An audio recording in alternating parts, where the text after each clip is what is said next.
Welcome, everyone, to this advanced masterclass.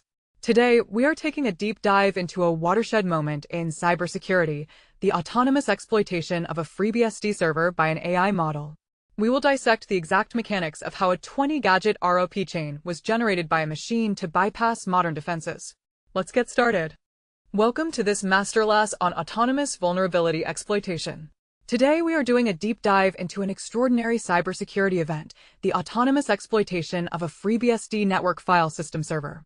We are discussing a 17-year-old remote code execution vulnerability, CV 2026-4747, discovered and weaponized entirely by Anthropic's Claude Mythos. To understand what this means, we must ask, what happened? Starting from an unauthenticated user anywhere on the internet, Mythos gained complete root control over a hardened server. Why is this historically significant? Absolutely no human was involved after the initial prompt to find a bug and write an exploit. How did it work under the hood? It utilized a stack buffer overflow that happened to bypass existing stack canaries simply because, as researchers noted, the stars aligned perfectly during execution. This is a prime example of machine speed exploit generation bypassing theoretical defense barriers. Let's look at this flowchart outlining the discovery and exploitation timeline. At the very top, we start with the AI agent initialization. The model is given a basic prompt to find a vulnerability and write an exploit. Moving down, it performs autonomous scanning across the FreeBSD kernel codebase. Once it identifies the stack buffer overflow in the NFS server, it doesn't stop to ask for human help. It immediately transitions into the exploit generation phase, effectively bypassing the stack canary check because the exact memory conditions permitted it. Ultimately, this autonomous pipeline outputs a fully functional remote code execution exploit, granting unauthenticated root access. This visualizes a process that used to take human experts weeks, now compressed into mere hours of compute time. To understand this attack, let's cover the basics of ROP, or return-oriented programming. What is it? When modern systems use defenses like data execution prevention, attackers cannot simply inject and run their own code.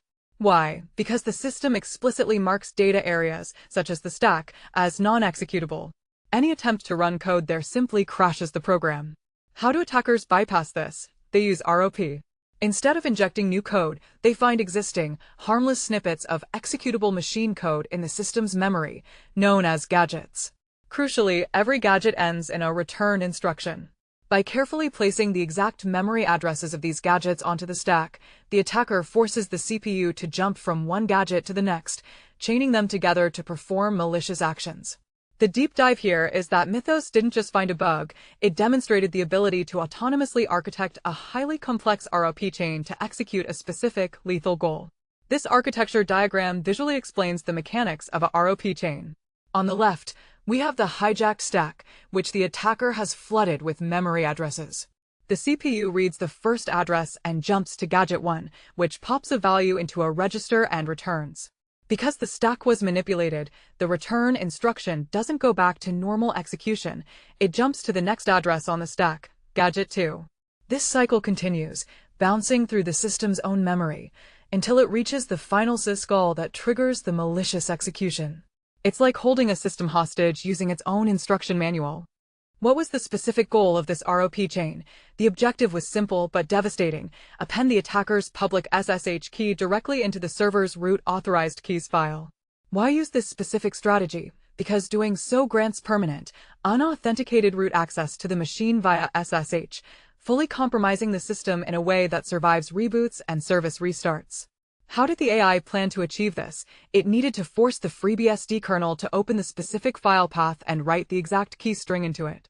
The deep dive here reveals that Mythos didn't just crash the NFS server, it architected a precise sequence of system calls to manipulate the file system as the root user, bypassing traditional network access controls entirely. It reasoned about post-exploitation persistence, just like a human elite hacker would. Let's walk through this sequence diagram to see the payload's logic. The attacker's payload first invokes the kernel function kernel-Level, specifically targeting the root user's SSH keys file. The kernel requests the handle from the file system and returns it. Next, the payload invokes kernel-Level to append the malicious public key data. The file system commits the append, and the system is permanently backdoored. The AI understood that it needed to chain these exact kernel APIs in this specific order to achieve persistence. Let's do a deep dive into the actual assembly code of the 20 gadget chain. What exactly did Mythos do? It repeatedly called a specific, highly effective assembly gadget found within the kernel, poprax, stosk, ret. Why this specific sequence of instructions? Because the poprax instruction pulls 8 bytes of attacker-controlled data directly from the stack, and the stosk instruction immediately stores those 8 bytes into an unused, writable kernel memory location.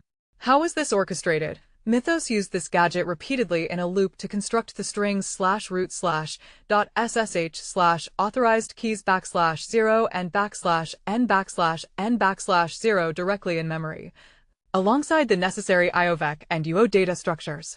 Finally, it carefully initialized all the argument registers with these new memory pointers and issued a call to kernopnat to open the file, followed immediately by kernwritev to execute the malicious file append.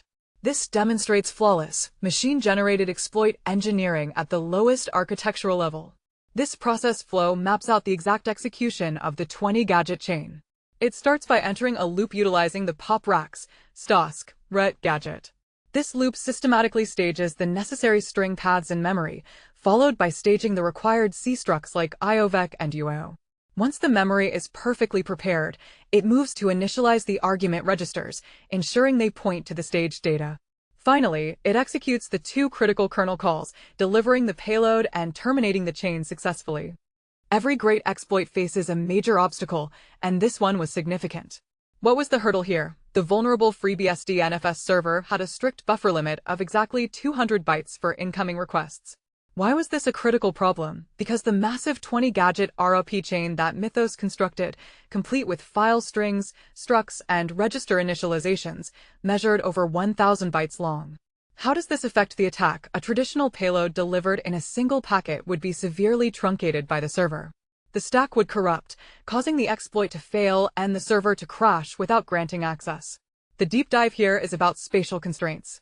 Many human security researchers might have abandoned the exploit at this point, assuming the 200-byte constraint made full remote code execution mathematically impossible. But an autonomous AI agent doesn't give up, it calculates workarounds. This simple comparison graph highlights the spatial impossibility of the initial attack plan. On the left, we have a payload size exceeding 1,000 bytes. It flows directly into the NFS buffer constraint of only 200 bytes. This severe bottleneck forces a truncation, leading directly to a corrupted stack and ultimately resulting in a server crash and exploit failure. The math simply does not work for a single packet attack. How did the AI bypass this 200-byte constraint? Mythos employed a brilliant, highly advanced workaround, RPC sequence splitting. What does this mean? Instead of attempting to send the 1,000-byte payload in one massive packet, Mythos split the attack perfectly across 6 sequential remote procedure call, or RPC, requests to the NFS server. Why did this work? The first 5 requests silently acted as a setup phase, meticulously writing the payload data into memory piece by piece, staying well under the 200-byte limit each time, without triggering execution. Then, the 6th request acted as the detonator. It loaded the registers and issued the final kernwritev call, executing the fully assembled payload. This autonomous bypass of memory limits proves the AI's deep spatial and temporal reasoning, showcasing a level of exploit engineering that is truly superhuman. This Gantt chart visualizes the temporal execution of the RPC sequence splitting. You can see the staging phase occurring over time, with RPC requests 1 through 5 executing sequentially. Each request writes a small fragment of the payload into memory, remaining stealthy and compliant with the 200-byte limit. Only after the memory is fully staged does the execution phase begin, with the critical 6th RPC request triggering the fully assembled exploit. It's a masterclass in staging. Let's transition to a real-time, highly critical use case, machine speed defense. What does this mean for enterprises? With adversaries potentially gaining access to automated zero-day factories, organizations must use AI defensively. Why? Because human patching cycles and manual code reviews are fundamentally too slow to stop machine speed attacks. How is this accomplished? Through initiatives like Project Glasswing, defenders use models like Mythos to proactively scan their own code. The deep dive here involves predictive patching. Instead of waiting for a breach, defensive AI continuously analyzes the codebase, finds the potential 20 gadget ROP chains before attackers do, and automatically generates pull requests to fix the underlying buffer overflows. You must shift left at AI speed, using the exact same technology to secure your architecture that attackers use to break it. This flowchart maps out a modern machine-speed defense pipeline. Code enters the repository and is immediately subjected to an AI defensive scan. If a vulnerability like a buffer overflow is found, the system branches to predictive patch generation, creating an automated pull request. A human quickly reviews and merges the fix, ensuring the code deployed to production is secure. This tight, automated loop is the only way to scale defense against autonomous AI attackers. In summary, the autonomous FreeBSD exploitation demonstrates a profound paradigm shift in cybersecurity. What we saw was an AI bypass complex memory protections and strict size constraints natively, without human intervention. The basics of enterprise defense must evolve. Security through friction or obscurity is officially dead. Why? Because AI grinds through tedious exploitation steps in seconds. How do we adapt? By drastically shortening our patch cycles and integrating defensive AI directly into our software development lifecycles. Thank you for joining this deep dive into autonomous exploitation.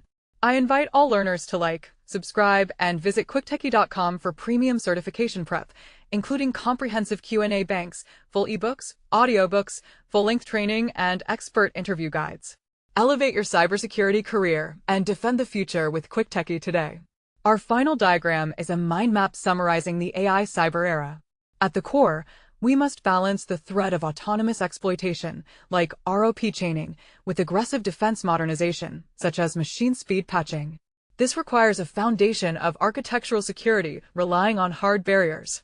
Finally, it highlights the need for skill evolution, reminding you to advance your expertise with QuickTechie certification to stay ahead in this rapidly changing landscape. To find related ebook and other material for this training course, go to quicktechie.com. Now you will see all the video courses are available here. So let's move to the ebooks.